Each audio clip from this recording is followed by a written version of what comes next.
الرحمن الرحيم. اللهم صل على سيدنا محمد. احنا هنعمل برياني اللحمه. انا معايا لحمه فيها زي ما انتم شايفين دهن كده، ولو ضاني يبقى احسن.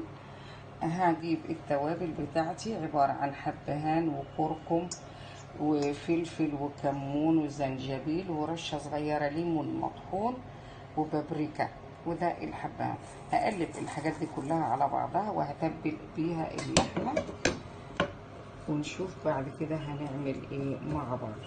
قلبت كل الحاجات دي وهمسكها عشان ما تقفش في مكان واحد، اتبلها كلها على اللحمه وادعكها بايدي. احنا شايفين حطيت بصل ومعلقه ثوم صغيره على معلقه زيت صغيره خالص على حته سمنه برده، كل حاجه صغيره كده زي ما احنا شايفين ازاي. تشويحه كده هنزل باللحمه. طبعا انا متبله اللحمه عشان كل ياخد من التتبيله، وهشوحها كويس قوي قوي مع الحاجات دي على نار عاليه طبعا في الاول زي ما احنا متعودين.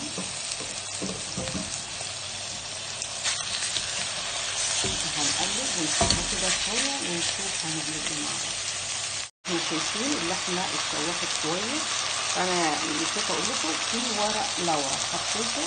انا دلوقتي مش عايزه ميه كتير، انا يا دوب هحط ميه يعني ايه كاني بعمل كباب حله حبه بحبه، لان انا عندي الرز شبه مطبوخ، يعني ناقص له حاجه بسيطه خالص. انا مجهزاه، ما رضيتش اعمله معاكم، هو كان عندي جاهز فانا مجهزاه.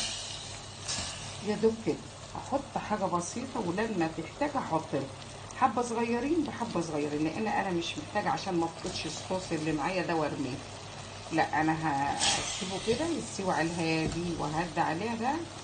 هسيبها بس تغلي على العالي شويه، وبعدين هدي عليها واسيبها تستوي براحتها خالص لحد ما تستوي بقى نشوف هنعمل ايه. قرب يستوي اللحمه خلاص.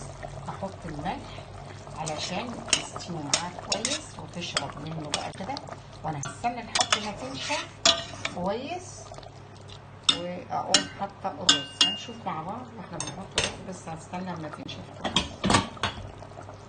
برياني استوى وبحط الرز عليه اهو وهسويه لحد ما ينضج كويس.